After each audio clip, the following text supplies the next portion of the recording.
का कितनी कितनी चीजें उत्पन्न हुई, लेकिन देवता लोग मथना नहीं छोड़े। उनका उद्देश्य था अमृत प्राप्त करना, लेकिन सबसे पहले विष निकल गया। तो विष निकलने के बाद भी हतोत्साहित नहीं हुए, तो दौड़े, भगवान सदा शिव से प्रार्थना किए, विनय किए। भगवान शिव विष को पी गए। तो विष को पी गए तो देवताओं की फिर हिम्मत बढ़ी, आए साइट पर वे लोग और फिर मथना चालू किए। उसके बाद क्या क्या निकला, चंद्रमा निकला या लक्ष्मी जी निकली, और धनुष, ऐरावत हाथी, ऊंचैसरवा घोड़ा, अप्सराएं, कल्प वृक्ष, कामधेनु, कई चीजें निकली। तो यह भी संतुष्ट हो जाने का अवसर था कि भाई हमको तो बहुत मिल गया, अब क्या परिश्रम करना है, छोड़ो अमृत की कोई बात नहीं, बहुत धन मिल गया, अब परिश्रम क्यों करें। लेकिन कभी कहता है कि जो बड़े लोग होते हैं वो लक्ष्य को पूरा करके ही विश्राम लेते हैं। देवताओं पर संकट आया, कालकूट जहर निकला और लोभ देने वाली बहुत सी वस्तुएं आई, लेकिन फिर भी उन्होंने अपना उद्योग छोड़ा नहीं। जब तक अमृत नहीं निकाल लिए तब तक वे विरत नहीं हुए। इस तरह से भक्तों को चाहिए कि भगवान को पा करके ही जप वगैरह छोड़ेंगे और उस समय तो छोड़ना क्या, वही जीवन हो जाता है लेकिन कृष्ण को पा ही जाना है इस जीवन में, भगवान को पाना है। हरे कृष्णा कृष्णा कृष्णा हरे हरे, हरे राम राम। कभी कभी जहर निकलता है, विष निकल जाता है बीच में। भक्तों को कभी कभी बहुत डिस्टर्बेंस अनुभव होता है कि इधर उधर अखबार में जहर कुछ निकल जाता है, लेकिन समन होगा और अमृत तो आएगा, कृष्ण भावना अमृत। धीरज रखना चाहिए देवताओं के इस उदाहरण से। तो भगवान सांत्वना दे रहे हैं और कहते हैं लोभ कार्यो न वो जातु रोसह कामस्तु वस्तुषु। भगवान कह रहे हैं कि और भी बहुत सी वस्तुएं निकलेंगी समुद्र मंथन से, और कोई वस्तु यदि मिले तुम लोगों को तो अधिक के लिए फिर लोभ मत करना, जो मिले संतोष करना। 14 रत्न निकलेंगे, लेकिन रत्नों की जो संख्या है देवताओं की संख्या में बहुत कम है। उसमें भी दैत्य, आधा हिस्सा लेने वाले तो दैत्य थे। तो देवताओं को हो सकता है बहुत कम मिल पावे, नहीं मिल पावे। कुछ मिले तो जितना मिले उतना में संतोष कर जाना, लोभ मत करना। अच्छा, रोसह, और कोई चीज तुम लोग चाहोगे और वे दैत्य अगर ले लें तो फिर क्रोध मत करना, और वहां पर लड़ाई झगड़ा मत करना, वो काम करना है। अमृत उत्पन्न होने के बाद, पीने के बाद चाहे जितना मन करे लड़ लेना, लेकिन बीच में कलह मत छेड़ना, रोष मत करना। कोई चीज चली जाए। मान लीजिए देवताओं की दृष्टि में कोई बहुमूल्य वस्तु होगी, वो ले जा सकते। तो ऐसे भगवान की कृपा से देवताओं को सब अच्छी अच्छी चीजें मिली, सब अच्छी अच्छी चीजें। लेकिन भगवान एक नीति सिखा रहे हैं कि अगर न मिले वे ले लें और दैत्य ले लें तो फिर रोसह न कार्य, रोष मत करना। और मैं तो यहां तक कह रहा हूं कि किसी भी वस्तु की कामना ही मत करना। कामस्य वस्तुषु, वस्तुषु का अर्थ है मथनात् उत्पन्नेषु वस्तुषु। उस मथन से जितनी भी वस्तु उत्पन्न होंगी उनकी एक तो कामना मत करना। लास्ट शिक्षा बहुत महत्व की होती है, किसी चीज की कामना मत करना। बहुत धन उत्पन्न होगा, लेकिन इससे क्या, दुनिया में बहुत धन है, इससे क्या, रहने दो, मेरा भजन करो। हरे कृष्णा कृष्णा कृष्णा हरे हरे, हरे राम राम। एक तो कामना मत करना। कामना के बिना भी यदि वस्तु मिल जाए तो उससे ज्यादा की इच्छा मत करना, और बिल्कुल न मिले तो क्रोध मत करना। बस शांति से काम करना है, देखो मैं रहूंगा क्या होता है। लेकिन तुम लोग बस काम करो। यह शिक्षा ग्रहण करने लायक है सभी भक्तों के द्वारा, सबके द्वारा। भगवान चाहते हैं कि हम काम करें, फल तो ईश्वर के हाथ में है, भगवान फल दाता है वास्तव में, लेकिन मनुष्य पहले ही फल निश्चय करके और बीच में फल के लिए झगड़ा कर लेता है, फल भी नहीं मिल पाता है और जो फल आने वाला होता है वो भी बंद हो जाता है। इस तरह से भगवान ने शिक्षा दिया और शिक्षा दे करके वहीं पर पूछे, सभी बात आप समझ गए ना? देवताओं ने कहा हाँ हम सब समझ गए। भगवान ने फिर से पूछा क्या क्या कहा आप बताइए। सब ने कहा ये करना है, करना है। तो भगवान वहीं पर उनके देखते देखते ही अंतर्हित हो गए, कहीं गए नहीं, जैसे प्रकट हुए थे वैसे ही अंतर्हित। भगवान की आसक्ति है, दिखाई पड़ना चाहते हैं तो दिखाई पड़ेंगे, अन्यथा नहीं दिखाई पड़ेंगे। जब भगवान अंतर्हित हो गए तो समस्त देवता पुनः साष्टांग प्रणाम किए। भगवान को सामने देखकर जैसे साष्टांग प्रणाम किए थे, तो भगवान के अदृश्य होने पर फिर साष्टांग प्रणाम किए। उस भूमि को प्रणाम कर रहे जिस पर भगवान प्रकट हुए थे। बहुत गरिमा है वैष्णव की, विष्णु की, और विष्णु के संबंधी जो हो जाते हैं जिनको वैष्णव कहते हैं उनकी भी बड़ी गरिमा है, महत्ता है। गांव में एक कथा कहते हैं कि एक बार भगवान शिव पार्वती जी के साथ चले और कहे कि चलो भगवान के भक्तों का दर्शन करें। तो पार्वती जी के साथ जा रहे थे, तब तक भगवान शिव एक जगह लोटने लगे, धूल में लुंठन करने लगे धूल में। तो पार्वती जी कहने लगी यहां कौन साधु है, यहां कौन वैष्णव है कि आप इस धूल में लौट रहे हैं। भगवान शिव ने कहा कि कुछ बरस पहले यहां एक वैष्णव भजन किए थे, भगवान का नाम जप किए थे, भजन किए थे, इसलिए यह भूमि बहुत पावन हो गई है, अतः मैं इसमें लुंठन कर रहा हूं, लौट रहा हूं। बताइए, कई वर्ष पहले वो वैष्णव चले गए थे भजन करके, तो उस भूमि को भगवान शिव प्रणाम कर रहे हैं। तो आगे जा करके फिर भगवान शिव लौटने लगे धूली में। पार्वती जी ने पूछा कि यहां क्यों लौट रहे हैं? शिव जी ने कहा कि कुछ बरस के बाद यहां एक वैष्णव भजन करेंगे आगे समय आएगा तो इस भूमि पर वे भजन करेंगे, इसलिए यह भूमि परम पावन। तो इस तरह से लौट रहे हैं। कहने का आशय यह है कि जो व्यक्ति भगवान का, विष्णु का हो जाता है तो देवता भी उसका सम्मान करते हैं। भगवान शिव तो सबसे बड़े वैष्णव हैं, इसलिए वैष्णवों का महत्व वे जानते हैं। किसी भी तरह से भगवान का हो जाना चाहिए इस संसार में। जो व्यक्ति भगवान का बन करके जीता है उसी के जीवन की शोभा है। भगवान का नहीं बना और किसका किसका संबंधी, इसका उसका, ये वो सब टेम्परोरी। कृष्ण का बन करके जीना चाहिए। भगवान वहां अंतर्हित हो गए तो उस भूमि को देवताओं ने प्रणाम किया, भगवान को प्रणाम किया वास्तव में। और स्वच्छंद गतिरीश्वर, सुखदेव गोस्वामी कहते हैं भगवान स्वच्छंद गति है, जब इच्छा करे प्रकट हो सकते हैं, नहीं प्रकट हो सकते हैं। देवताओं ने प्रणाम किया और अब वहां से भगवान शिव और ब्रह्मा जी देवताओं को कहे जाओ अब संधि करो, भगवान ने जैसा कहा है। शिव जी और ब्रह्मा जी इस विषय में बहुत इंटरेस्टेड नहीं थे अमृत पीने उन्हें। तो देवता गए थे, रो रहे थे भगवान ब्रह्मा जी के पास, इसलिए वो लेकर के आए थे कि चलो भगवान से कुछ पैर भी लगा दे तुम लोगों का काम हो जाए। भगवान प्रकट हो गए, भगवान ने बातचीत किया, इन लोगों को काम बताया गया। ब्रह्मा जी को अपना काम देखना है कि यही केवल मंथन में रहना है। तो ब्रह्मा जी अपने घर चले गए और शिव जी भी कैलाश चले गए। अब देवताओं में प्रधान है इंद्र। भगवान इंद्र अन्य देवताओं के साथ बलि महाराज के पास गए। बलि महाराज उस समय दैत्यों के सरदार थे,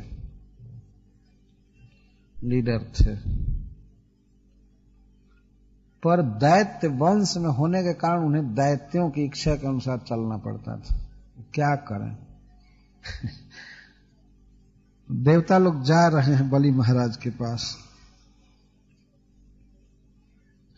अथ तस्मै भगवते नमस्कृत्य पितामह भवश्च जगमतु स्वं सम धामोपेयुर्बलिम सुरः। जब देवता पहुंचे बलि महाराज के पास, कुछ देवता पहुंचे, सभी नहीं गए, और भगवान ने मुख्य रूप से इंद्र को शिक्षा दिया था कि जाना तो दैत्यों से ऐसे मिलना, ये बात करना, ये बात करना, ऐसे करना, नहीं तो जाने पर वहां झगड़ा छिड़ जाएगा ना। ये कभी भी एक दूसरे के साथ नहीं होते हैं, दूर से ही टेंशन बना रहता है, फोन पर ही गाली देकर रह जाते हैं। कभी साथ में मिलने का तो सवाल ही नहीं। लेकिन भगवान के प्रस्ताव से गए।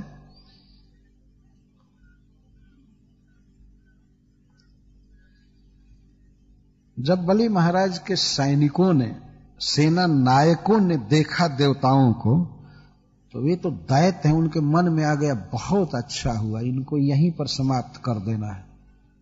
और वे सब अपना आयुध संभालने लगे देवताओं को देखकर। नैसर्गिक वैर चलता है देवताओं में और दानवों में, बहुत काल का झगड़ा है। इसलिए देखते ही जात क्षोभान, क्रोध आ गया। और अपिसंय दृष्टवारण्य अपिसंयत, यद्यपि देख रहे थे कि हमारे शत्रु इंद्र आदि आए हैं, तो वे कवच नहीं बांधे हैं, हाथ में कोई अस्त्र लेकर नहीं आए हैं। इस संधि के लिए कोई जाएंगे तो हाथ में हथियार लेकर जाएंगे, तो कहां से संधि होगी? भगवान ने कहा था कि कोई अस्त्र लेकर मत जाना, जब मेल करना है तो करना है। लेकिन वे असुर सैनिक देख रहे थे कि देवता बिना हथियार के आए हैं, बिना कवच बांधे आए हैं, लड़ाई के मूड में नहीं आए, फिर भी लड़ने के लिए तैयार हो गए। तो बलि महाराज ने उन लोगों को मना किया कि शांत रहो, ये कलह का टाइम नहीं। अपने घर पर आए हैं देवता न, नीति है कि शत्रु भी अपने घर पर आए तो उसका इतना स्वागत करना चाहिए कि वह शत्रुता भूल जाए। बलि महाराज के विषय में सुखदेव गोस्वामी कहते हैं, श्लोक क्या संधि विग्रह कालविद।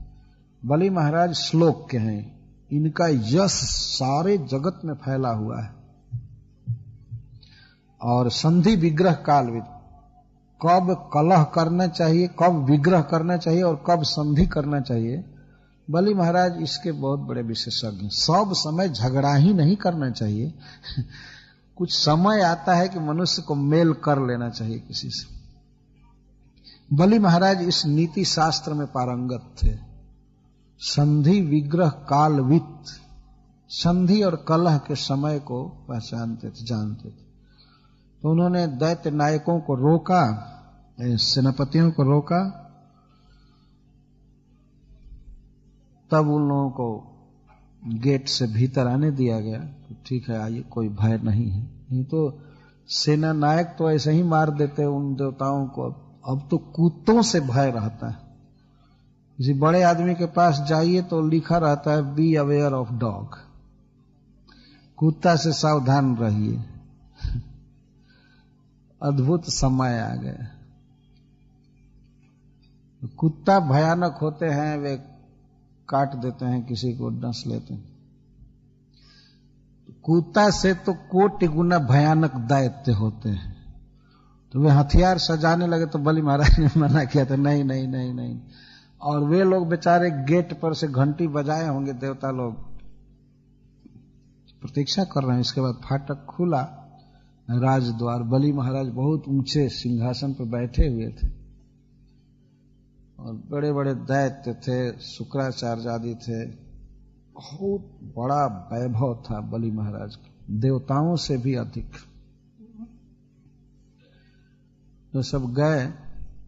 बलि महाराज व्यवहार कुशल व्यक्ति थे। इंद्र को अपने पास देखते ही वे आसन से उतर गए और प्रणाम तो नहीं किए, लेकिन हाथ मिलाए।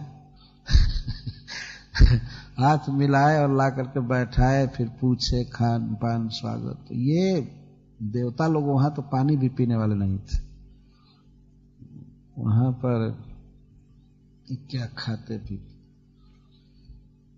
कैसे आए, ये सारी बातें हुई। इंद्र भगवान बोलने में बहुत प्रवीण है और ऊपर से पुरुषोत्तम ने उनको शिक्षा दिया था, तो इसलिए वे और प्रवीण हो गए थे।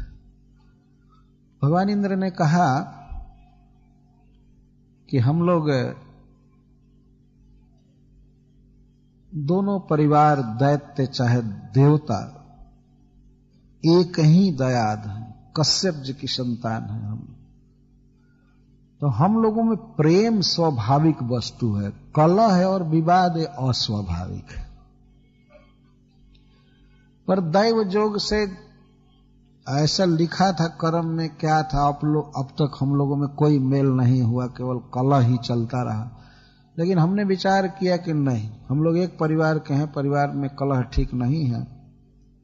और भगवान पुरुषोत्तम ने भी, भगवान विष्णु ने भी हम लोगों को यह शिक्षा दिया कि तुम लोग मेल करो, दैत्य झगड़ा आज से मत रखो। और हम लोग तो नहीं आ रहे थे, लेकिन भगवान ने कहा कि नहीं, जाओ, तुम झुको, तुम जाओ, प्रेम करो। एक तरफ से कोई प्रेम करेगा तभी तो दूसरी तरफ से प्रेम होगा, कोई एक तो झुकेगा। इसलिए हम लोग आए हैं और प्रेम करना चाहते हैं, और संधि करके हम लोग चाहते हैं कि हम लोग ये दोनों परिवार अजर अमर हो जाएं, हमारी शक्ति बढ़ जाए। भगवान ने शिक्षा दिया है। अब जानते हैं भगवान इस विश्व के रचयिता हैं, पिता हैं। पिता थोड़े चाहेगा कि दो पुत्रों में झगड़ा हो। भगवान भी चाहते हैं कि कलह नहीं होना चाहिए, हम दोनों में संधि रहनी चाहिए, और यही दो गुट प्रधान है इस विश्व में। आप लोग हैं, हम लोग हैं, और हम अपनी सारी शक्ति केवल लड़ाई में ही व्यतीत कर दें तो विकास का कार्य क्या करेंगे। अच्छा, तो भगवान ने और क्या कहा है? तो भगवान ने ये कहा है कि तुम लोग अजर अमर बनो, तुम लोग और दैत्य सब मिल करके अमृत उत्पन्न करो। सारी बातें बता दिया इंद्र ने। भगवान ने ये कहा कि मंदराचल को ला करके क्षीर समुद्र को मथना है, बासुकी नाग को लाना है, ये करना है, वो करना है। तो यही तो प्रस्ताव है, और एक दल से तो होने वाला नहीं है। जब हम लोग मिल जाएंगे तब तो हिमालय को भी हटा देंगे। हम लोग आपस में अगर मिल जाएं तो हम लोगों के लिए क्या मुश्किल की बात है। और इस तरह से सहकारी समिति बना करके और हम लोग कार्य करें। अगर यदि आप लोगों को ये रुचिकर लगे तो हम लोग आए हैं, और अगर नहीं रुचिकर लगे तो खैर कोई बात नहीं। कहीं किसी से मेल करना हो तो अपने पर्पस को क्लियर नहीं करना चाहिए, नहीं तो भड़क जाएगा विपरीत पार्टी कि अपना काम बनाने के लिए मेल करना चाहता है। इसलिए भगवान इंद्र ने कहा कि यदि आप लोगों की भी इच्छा हो कि अजर अमर हो जाए, आप लोग भी बड़े हो जाए, समृद्ध हो जाए, तब तो कोई बात नहीं। नहीं तो जैसे हम आएंगे वैसे आए हैं वैसे चले जाएंगे। लेकिन अब आपके सहमति की जरूरत है, सब आपके हस्ताक्षर से होगा। देवता तो कपट लेकर के गए ही थे कि इनसे मेहनत कराना है, इनको केवल क्लेश मिलेगा। भगवान ने कहा है, ये काम कराना चाहते थे। दैत्यों ने सोचा, ये तो बहुत अच्छा अवसर है, अगर अमृत उत्पन्न होगा तो हम लोग तो मार पीट करके पी ही जाएंगे इन लोगों को। तो इसलिए बलि ने कहा, हाँ बस तुरंत साइन कर दी। ठीक है, एकदम संधि पत्र पर साइन हो गए, सबने स्वीकार किया। बहुत अच्छा, बहुत अच्छा, तालियां बजी जोर से, बस बहुत अच्छा, बहुत अच्छा। कितने वर्षों का झगड़ा चला गया, और दोनों कपट से बोल रहे थे। दैत्य जो संधि किए तो इसलिए नहीं कि हाँ हम लोग आज से मिल जाएंगे, केवल देवताओं से मेहनत कराएंगे, परिश्रम कराएंगे, और सब पी जाएंगे अमृत, और वस्तु उत्पन्न होगी वो तो ऐसे ही छीन लेंगे। ठीक है, बहुत अच्छा, बहुत अच्छा। तो दोनों ओर से कपट था, लेकिन देवताओं के ओर से जो कपट था वो कपट नहीं कहा जा सकता, क्योंकि वे सब तरह से भगवान पर आश्रित थे। अपने ट्रिक पर, अपनी बुद्धि पर, अपने बल पर आश्रित नहीं थे, भगवान की शरण में थे। जैसा होगा देखा जाएगा। लेकिन ये लोग अपनी बुद्धि पर थे और अपने बल पर कि हम लोग तो ले ही लेंगे। उन्होंने कहा, तो बहुत अच्छा हुआ, हमारा अहो भाग्य है कि आप आए, ऐसा कहे। बहुत अच्छा है, बहुत अच्छा। तब प्रस्ताव रखा गया, भगवान इंद्र ने कहा कि तो सबसे पहला काम ये करना है कि तब मंदराचल लाना है। हाँ बस चले। जय जयकार करते हुए बस सारे देवता और दैत्य निकल पड़े, निकल गए। और इतना जोश था संधि होने के कारण दोनों परिवार में, इतना जोश था कि वे गए और मंदराचल को उखाड़ लिए, उत्पाटन कर लिए। मंदराचल के चरण धरती में बहुत धसे हुए हैं, बहुत नीचे, लेकिन भीतर से ही पर्वत को उखाड़ लिए पूरा। इतना बलवान दैत्य और दानव देवता है, उखाड़ लिए और जय जयकार करते हुए, साबस करते हुए चल दिए। यद्यपि वे चाहते तो बीच बीच में पर्वत को रख करके चल सकते थे, भाई रखते थे, कहते भाई आराम कर लो, आराम कर लो, इसके बाद ले चलेंगे। लेकिन प्रत्येक देवता और प्रत्येक दैत्य इतना स्वाभिमानी थे कि वे नहीं कह सकते थे कि मेरी बाह दुख गई है, रख दो, बाद में उठाएंगे। वो सोचता था कि वो कहेगा, वो कहेगा, वो कहेगा, कोई नहीं कहा। एक तो दूर से लाना था पर्वत, और भी सोने का पर्वत भारी था, सब थक गए। तो वहां मंदरगिरी में ओजसा उत्पाट दुर्मदा नदंत उद्धिम निनु सक्ता परिघ बाहवा, उनकी बाहें मूसल के समान थी, लोहे के मूसल के समान। बाहें बहुत मजबूत थी, बाहों पर टांगे थे विशाल पर्वत को, और ले चल रहे थे, ले चल रहे थे। लेकिन दूर भारोद्वह श्रांत, दूर से पर्वत लाना था, उसको ढोने में वे थक गए। एक तो बहुत भारी वजन था, और दूसरा मार्ग बहुत लंबा, वो थक गए। श्रांता, जिन थकने वालों में सबसे पहला नंबर दे रहे हैं शक्र वैरोचनाद, इंद्र और बलि। इसका अर्थ है कि जब बलि और इंद्र थक गए तो और देवताओं में क्या था, ये थक गए, क्लांत हो गए। लेकिन वे सोच रहे थे कि वो कहेगा कि अब रख दें। बलि महाराज सोच रहे थे कि इंद्र कहेंगे कि मैं थक गया हूं, रख दिया जाए।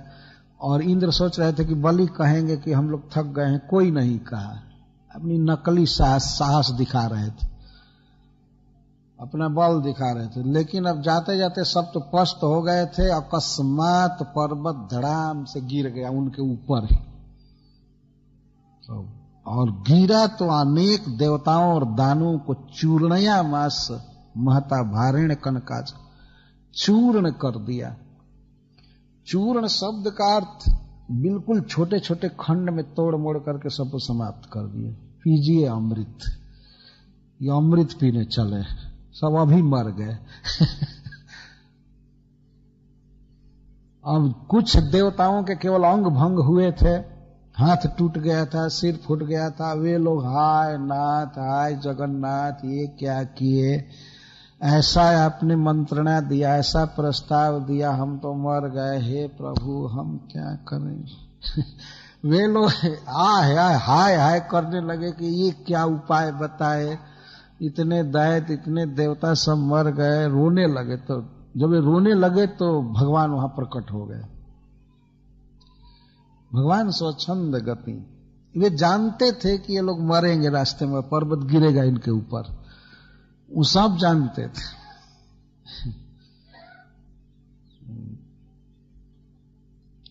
निपतन स गिरीश तत्र बहुन अमर दानवान चूर्णया मास महता भारेण कनकाचल।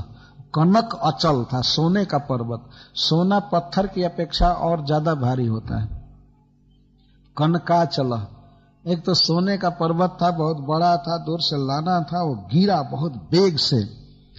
तो गिरने पर बहुन अमर दानवान चूर्णया मास, चूर चूर कर दिया। बहुन अमर दानवान का अर्थ है कि 50% से अधिक लोग तो समाप्त हो गए वहीं।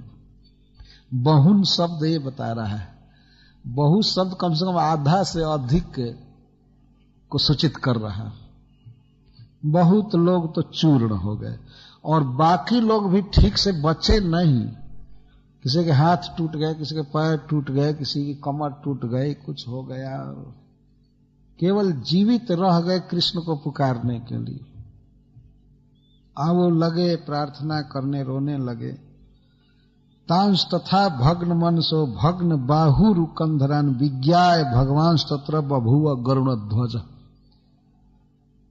जब देवता रोने लगे और शायद उनमें अब बुलाने की भी शक्ति नहीं रह गई थी, बेहोश होकर गिर गए थे सब, तो भगवान गरुण ध्वज तत्र बभूव, भगवान गरुण जी पर चढ़े चढ़े वहां आ गए। आए, देखे सब दुर्दशा, पर्वत गिरा है और सब मरे पड़े हैं। तो अब देखिए भगवान की भगवत्ता, भगवान वहां क्या करते हैं। गिरिपात विनिष्पिष्टान विलोक्या मर्दानवान इक्षया जीवयामास निर्जरान निर्वृणंस तथा। भगवान सब पर केवल कृपा दृष्टि से देखे और देखते ही सब उठ गए, जी गए। और निर्जरान, मन में कोई भय नहीं था, हतोत्साहित नहीं थे। और निर्वृणन का अर्थ है कि जो शरीर कट गया था सब कहीं भी दाग नहीं रह गया। भगवान के देखते ही कटने का दाग नहीं था, शरीर ठीक हो गया, मनोबल ज्यों का त्यों रहा, ठीक हो गया। क्या कोई संसार में ऐसा कर सकता है? मान लीजिए कहीं रेल दुर्घटना हो जाए, ट्रेन दुर्घटना हो जाए, तो रेल मंत्री आकर के देख करके सबको ठीक कर देंगे आंख से? किसी में है शक्ति है? जो बचे रहेंगे उनके लिए डॉक्टर बुलाओ, ये करो ये करो। उसमें भी कुछ अस्पताल में मर जाते हैं, कुछ दिन के बाद मर जाते हैं, जो वहीं पर कोई कुछ नहीं, केवल थोड़ी देर के लिए शोक किया जाता है, मरे हुए के लिए शोक करते हैं। भगवान तो शोक नहीं किए, भगवान ने सबको जीवित कर दिया। जीवया मास केन इक्षया, अपने ईक्षण से, दृष्टि मात्र से जीवित कर दिया। यह शास्त्र की कथा है श्रीमद् भागवतम की। अब जिन लोगों ने ये व्रत ले लिया है कि हम शास्त्र पर विश्वास नहीं करेंगे, तो उनकी तो बात दूर है वो तो क्या समझेंगे। लेकिन जो लोग श्रद्धालु हैं, आस्तिक हैं और भगवान की अद्भुत शक्ति पर विश्वास करते हैं, वे लोग तो इसको तत्काल स्वीकार कर सकते हैं। भगवान के दृष्टि में वह शक्ति है कि मरे हुए देवताओं को और दैत्यों को जीवित कर दिए, उनका अंग भंग हुआ था वो भी सब ठीक हो गया, कहीं कटने की रेखा दाग कुछ भी नहीं रह गया। अच्छा, ये भी याद था देवताओं को कि हम लोगों के ऊपर पहाड़ गिर पड़ा था, हम मर गए थे, तो अब फिर हताश नहीं हुए मनोबल भी भगवान ने ज्यों का त्यों रखा, कोई बात नहीं, आगे फिर ले चलना है। परंतु अब उठाने का साहस नहीं हो रहा है। जीवित तो हो गए, एक तरफ खड़े हो गए सब, और पर्वत के नीचे जो दब गए थे, चूर्ण हो गए थे, वे सब भी जी करके निकल आए भगवान की कृपा से। भगवान ने कहा कि अब जो देवताओं ने कहा जैसी आपकी आज्ञा हो, अब तो ऐसा ऐसा विपरीत फल आ रहा था, तो भगवान कहने लगे कोई बात नहीं, अब आप लोग नहीं ढोएंगे। भगवान एक हाथ से, 4 भुजा उनकी थी, एक भुजा से पर्वत को ऐसे उठाए और गरुड़ जी पर रख दी, एक ढेला की तरह रख दी। और भगवान को कोई आयास नहीं करना पड़ा, ऐसा नहीं कि ऐसे करके उठाए हों जोर लगा करके, बिल्कुल हल्के कागज की तरह ऐसे उठाए और रख दिए। और देवताओं को और दैत्यों को कहे कि तुम सब लोग चढ़ो गरुड़ जी पर। और बेचारे पैदल क्यों चले, इतना काम किए थे। God helps them who help themselves भगवान अब यहां से सहायता कर रहे हैं। बेचारे उतना काम किए थे ना, जो भगवान की आज्ञा का पालन करेगा तो भगवान उस पर प्रसन्न होता है। तो सबको कहे कि गरुड़ जी पर चढ़ो। गरुड़ जी के दोनों पंख बहुत विस्तार से फैले हुए थे, सो पर्वत था।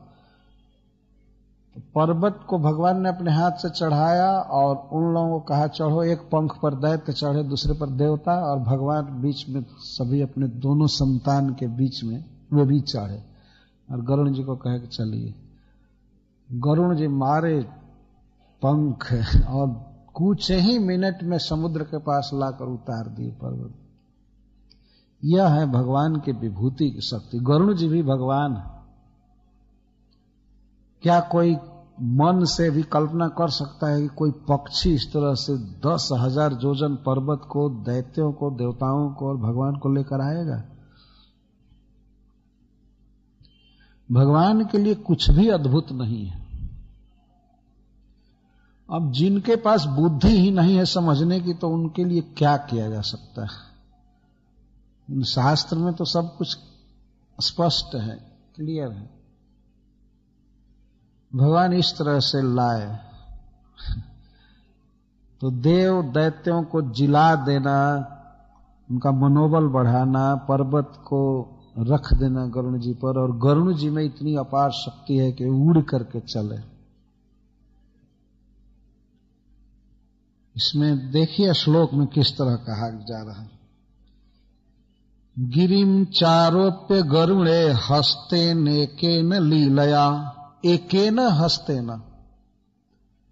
भगवान चाहते तो चारों हाथ लगा करके पर्वत उठा करके लादे होते, लोड किए होते, लेकिन भगवान दिखाना चाहते हैं कि ये मेरे लिए कोई बड़ी बात नहीं।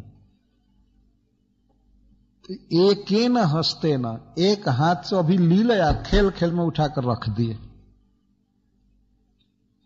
और गिरिम चारोप्य आरूह्य प्रयोधिम सुरासुर गणैर्वृत, सुर असुर गणैः वृत, देवताओं और दानवों से आवृत, अर्थात वे सब गरुण जी पर बैठे थे। धन्य हो गए बेचारे दैत्य भी जो गरुण जी पर सवारी किए। दैत्य हो चाहे देवता हो, सब तो भगवान की संतान है ना। भगवान सबके पिता हैं, तो पिता की सवारी पर पुत्र नहीं चढ़ सकते हैं क्या? वो स्वाभाविक है। तो भगवान ने सबको चढ़ाया। आप इस लीला में देखेंगे कि भगवान किस तरह सौम्य है वास्तव में सबके प्रति। विषम कब व्यवहार किया भगवान ने? जब दैत्यों ने अमृत का कलश छीन लिया, उस समय से भगवान अब उनके साथ ट्रिक चालू किए, टीट फॉर टैट। अब वे लोग जब कपट कर रहे हैं तो भगवान को कपट करना पड़ गया, नहीं तो अब तक बिल्कुल, अब देखेंगे कहीं भी बिल्कुल भगवान सौम्य है। जिलाए तो दैत्यों को भी जिलाए अपनी कृपा दृष्टि से, गरुण जी पर चढ़ाए उन लोगों को भी जिन गरुण जी का दर्शन ही दुर्लभ है, चढ़ने की बात तो देवताओं के लिए भी काफी दूर है। भगवान का दर्शन मिला दैत्यों को, गरुण जी पर चढ़े, और भगवान जिस समय उड़ रहे होंगे प्लेन पर, जब गरुण जी पर, और सारे दैत्य होंगे, देवता होंगे, तो दैत्य भी देख ही रहे थे भगवान को, तो उनका अहो भाग्य। परंतु आश्चर्य की बात है कि दैत्य इतना नैकट्य प्राप्त करके भी भगवान के भक्त नहीं थे। यह भी एक अद्भुत बात है। भगवान की शक्ति को देख कि ये जिलाए हैं, गरुड़ जी पर पर्वत को लादे, सब किए, लेकिन फिर भी वे अपने ही बुद्धि और बल पर भरोसा रखते थे। तो गए अब्धिम, समुद्र के किनारे। वहां जाकर गरुड़ जी लैंडिंग हुए, गरुड़ जी उतरे समुद्र के तट पर, और उतरे अपने पंख को नीचे किए तो सब देवता और दैत्य उतरे। जब सब उतर गए तब गरुड़ जी अपने चोंच से पर्वत को पकड़कर उतार दिए। वहां पर भगवान ने चढ़ाया था, लेकिन उतारते समय भगवान नहीं उतारे, गरुड़ जी स्वयं अपने चोंच से पकड़कर उतार दिए पर्वत को। यह है गरुड़ जी की शक्ति। और भगवान ने संकेत किया कि अब आप जाइए, क्योंकि यदि गरुड़ जी वहां रहते तो वासुकी को आने की हिम्मत नहीं होती। तो इसलिए भगवान ने कहा कि अब आप जाइए। तो भगवान को प्रणाम करके, भगवान की आज्ञा लेकर के गरुड़ जी चले गए। सर्पों में और गरुड़ जी में नैसर्गिक वैर चलता है, और ऐसे गरुड़ जी सांपों को खा जाते हैं। तो इतना भारी भोजन मिलता तो हो सकता था वो खा जाते, समुद्र मंथन भी नहीं हो पाता, रस्सी ही खत्म हो जाती।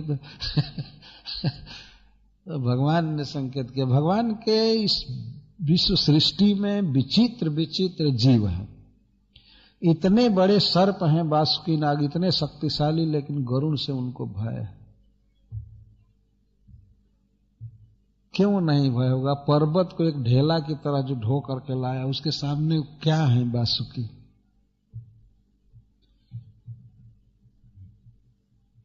हरिणा सब विसर्जित, विसर्जित का अर्थ है कि प्रेषित। हरि ने भेजा गरुड़ जी को कि आप जाइए। तो वे चले गए, पर्वत रख दिया गया।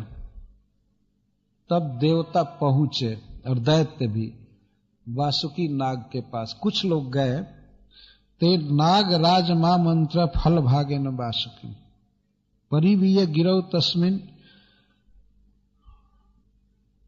नेत्रमब्धि मुदान्विता। वासुकी नाग के पास पहुंचे वे लोग, ये कथा है। तो प्रस्ताव सब रखे, वासुकी जी ने कह दिया नहीं, मैं नहीं मरूंगा इतना। बाप रे बाप, उस पर्वत में बड़ी बड़ी चट्टानें निकली होंगी और उनके बीच में सांप को खींचा जाएगा जोर से, तो उसका तो दम निकल जाएगा, एक दो बार में ही मर जाएगा। अमंगलम, यह सांप का अमंगल अंग है। अमंगल अंग का अर्थ यह है कि तो नेचुरल ही पेशाब शौच करता ही है, और जब जोर पड़ेगा तब तो ये और टट्टी करेगा और पेशाब करेगा। तो हम क्या ये दुर्गंध सहेंगे? हम समुद्र मंथन करने आए हैं कि यही केवल साफ करने आए हैं? उन लोगों ने ये विचार किया, क्या हम ऐसा थोड़े काम करेंगे? हम नहीं करेंगे। हाँ, तो सब लोग मुख ही पकड़ेंगे तो मंथन क्या होगा? देखिए इन लोगों की जिद, गलती यहीं से चालू हो रही है। मन में जो गलती थी तो थी, मन में तो बेईमानी थी कि देवताओं को हम लोग अमृत नहीं देंगे, मार कर पी जाएंगे, लेकिन अब एक्शन में भी आने लगा कि हमें नहीं पकड़ेंगे। तो क्या वो दैत्यों से देवता ही हीन थे क्या? बताइए। न गृणीमो वयम अंगम अहे रंगम मंगलम, हम न गृणीमो वयम पुच्छम, हम पूछ नहीं पकड़ेंगे, ये अशुद्ध अंग हम नहीं पकड़ेंगे। क्यों? आखिर क्यों नहीं पकड़ेंगे? तो कहते हैं स्वाध्याय श्रुत संपन्ना, हम भी स्वाध्याय किए हैं, हम भी गुरुजनों से सुने हैं, हम पढ़ाई लिखाई में कोई भी इधर पीएचडी से कम नहीं है। क्या समझते हो हमको? हम लोग भी बहुत पढ़े लिखे हैं, स्वाध्याय किए हैं, मतलब पढ़ाई लिखाई किए हैं।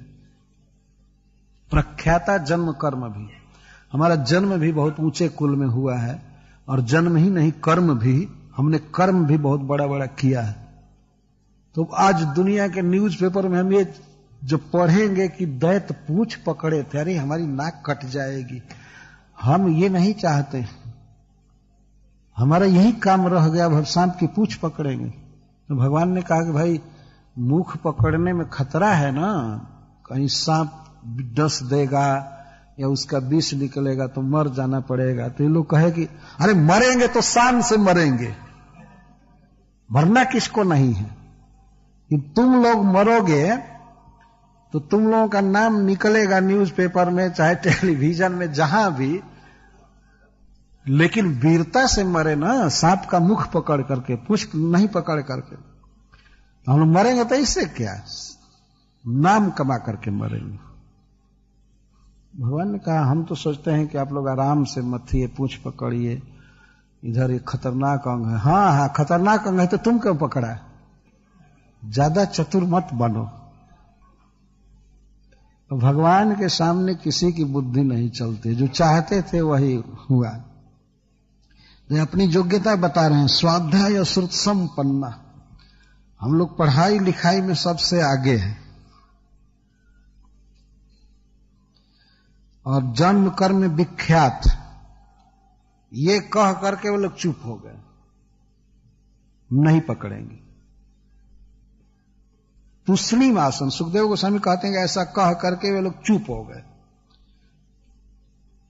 चुप हो गए वे, हम नहीं पकड़ेंगे। नहीं पकड़ेंगे तो इसका मतलब यह है कि हम मुख पकड़ेंगे। उनके कहने का आशय ये था।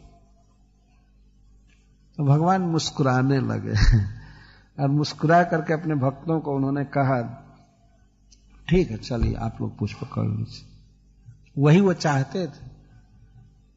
और ऐसा नहीं था कि वासुकी जी मंथन काल में पेशाब करने वाले थे, शौच करने वाले थे, ऐसा नहीं था। लेकिन वे लोग तो अपनी बुद्धि दिखा रहे थे। भगवान हंसे और हंस करके पूछ छोड़ करके और अरे मुख छोड़ करके जाकर पूछ पकड़ ली। जब भगवान पूछ पकड़े तो देवता भी सब पूछ के तरफ हो। समय मानो विसिर जागृत, भगवान मुस्कुरा रहे थे। तो कृत स्थान विभागास्ते एवं कश्यप नंदना, तो स्थान विभाग किया गया। एक तरफ दैत्य लगे और दूसरे तरफ भगवान के साथ देवता लगे। स्थान विभाग करने में भी बहुत देरी हुई। स्थान विभाग से केवल 2 ही दल का स्थान नहीं, कौन व्यक्ति कहां पकड़ेगा, कहां खड़ा रहेगा, इंद्र कहां रहेंगे, फिर वरुण देव कहां रहेंगे, देवताओं का भी स्थान निश्चित किया गया। लंबी कतार में सांप को पकड़ना था तो सबका स्थान निश्चित किया गया कि आप यहां खड़े रहेंगे, आप यहां खड़े रहेंगे। दैत्यों में भी मूल जो स्थान था वहां बलि, पुलोमा, बृहस्पति सब खड़े थे, लीडर लोग, जहां पर वासुकी नाग के मुख से इनको हीट दिया जा रहा था।